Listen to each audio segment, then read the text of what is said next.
Nagbabalik po ang Panahon TV. Sa punong ito, alamin na po natin ang inaasahan pong lagi na panahon sa susunod na 3 araw.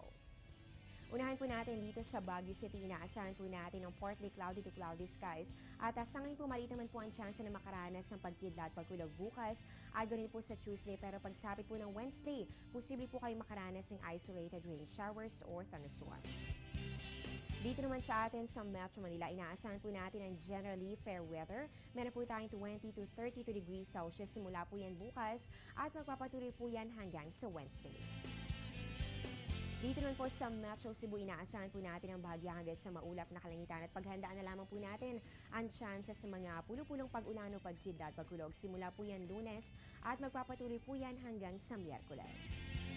Check naman natin dito sa Metro Davao. Inaasahan po natin na katamtaman ng agwat ng temperatura.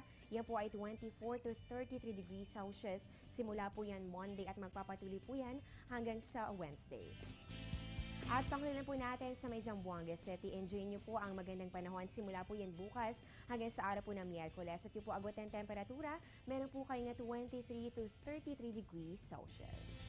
At ngayon po mga kababayan, alamin na po natin ang inaasahang pong weather condition sa mga bansang kasapi po natin sa ASEAN o Association of Southeast Asian Nations.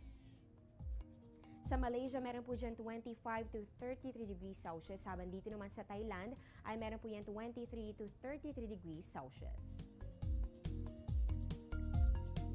Sa Brunei Darussalam, meron po dyan 24 to 30 degrees Celsius. At para po dito sa Lao PDR, mababa na ang 17 to 28 degrees Celsius. Ngayon nalaman na po natin ang inaasahang po agwat ng temperatura sa mga bansang kasama natin sa ASEAN. Papaano naman kaya sa natitira pang bahagi ng Asia?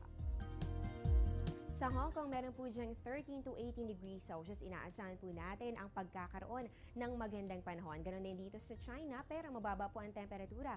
Meron po diyang negative 72 degrees Celsius. Pero dito po sa South Korea, mas mababa pa po ang temperatura na merong negative 11 to 6 degrees Celsius.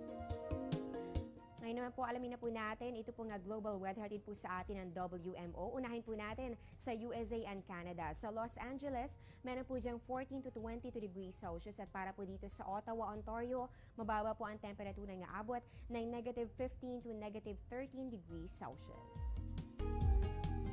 Sa Asia and Middle East naman po tayo, sa Dubai, mababa po ang 17 to 28 degrees Celsius. Pero dito naman sa New Delhi, India, mas malamig po ang panahon sa 10 to 23 degrees Celsius.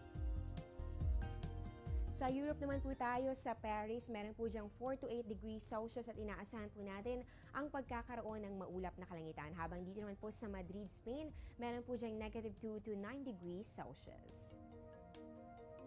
At pangulinan po natin sa Australia and New Zealand, sa Melbourne, meron po 21 to 26 degrees Celsius. At para po dito sa Wellington, meron po yung 14 to 23 degrees Celsius.